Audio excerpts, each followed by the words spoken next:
If you had asked me, for example, 2 years ago, that what are the chances of Finland and Sweden joining NATO, I would have laughed, and I would have also said that you've lost your brain, because it just wouldn't have been even thought of. But now you have those two countries that are strategically important, especially in the case of Finland, which has a very large border with Russia. You are seeing NATO actually increasing its membership, its sense of unity. And yes, there were a lot of bruises after the withdrawal from Afghanistan. You could say that there was internal challenges as well.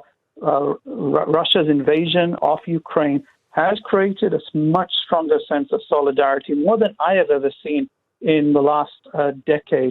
In a tweet about his meeting with Jens Stoltenberg, who is, of course, the General Secretary of NATO, the Ukrainian President Volodymyr Zelensky described the organization as a de facto ally and said it was only a matter of time before Ukraine becomes a de jure one as well. He was saying this at a joint press conference. So let's talk to Dr Sajjan Gohel, who is chair of the NATO Counterterrorism Advisory Group and International Security Director at the Asia Pacific Foundation, and also Dr Gohel, host of the NATO podcast. So lots and lots of reasons to talk to you tonight. Good evening to you.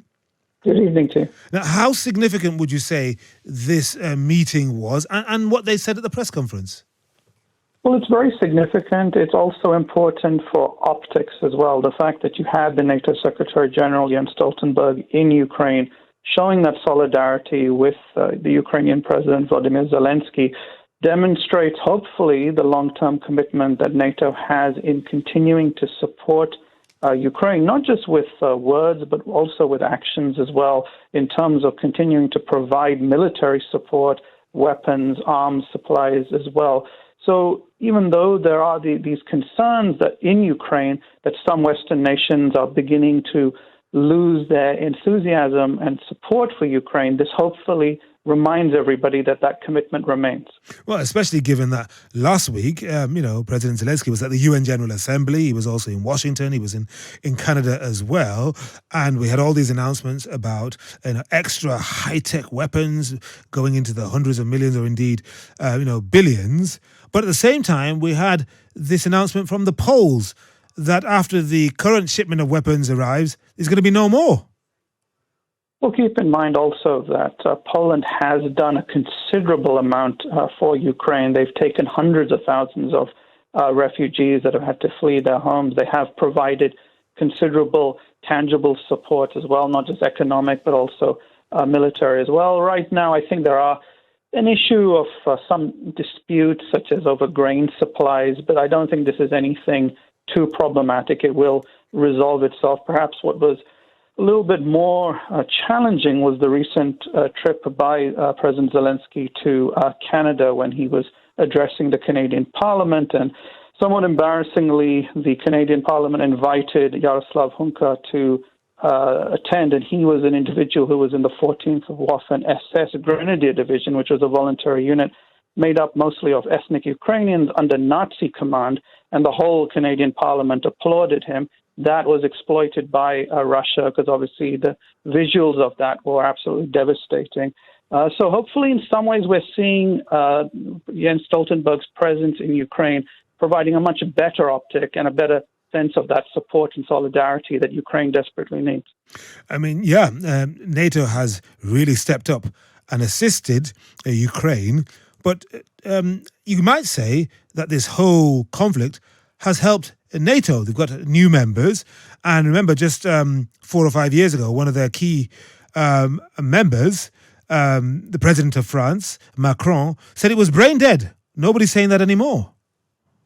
If you had asked me, for example, 2 years ago, that what are the chances of Finland and Sweden joining NATO, I would have laughed, and I would have also said that you've lost your brain, because it just wouldn't have been even thought of. But now you have those two countries that are strategically important, especially in the case of Finland, which has a very large border with Russia. You are seeing NATO actually increasing its membership, its sense of unity. And yes, there were a lot of bruises after the withdrawal from Afghanistan. You could say that there was internal challenges as well. Russia's invasion of Ukraine has created a much stronger sense of solidarity, more than I have ever seen in the last decade. So you do see things coming together. There are always going to be some challenges. There will be those disputes. But then when you are looking at an alliance of democracies, which is important to remember, that is what NATO is, there will be those differences of opinions, but those opinions can always be resolved through multilateralism. And that is what is so important, is to show that multilateral support for Ukraine. And a final thought, really. To what extent is NATO on the clock? In about 16 months or so, Donald Trump could be back in the White House. He once said NATO was obsolete, and he's made it very clear that he won't be giving the same backing to Ukraine if he's president of the United States as President Biden has. I'm concerned with any politician that feels the need to prematurely withdraw support for Ukraine, which will only end up bolstering other entities such as Vladimir Putin. I think that is extremely problematic. And I think we also need to think about the fact that this is much bigger than just one conflict, because there are other countries that are watching what goes on in Ukraine, and they may think about their own regional situations, such as, for example, China and Taiwan. Look at what's happening right now in the Caucasus with Armenia and Azerbaijan, and the issue of the Nagorno-Karabakh dispute, which could actually intensify in the coming weeks. So what happens in Ukraine has much larger ramifications than just what is potentially seen as a local conflict. So it is very, very important to remember what Jens Stoltenberg said when he was in Ukraine just now. He said the stronger Ukraine becomes, the closer we come to ending Russia's aggression.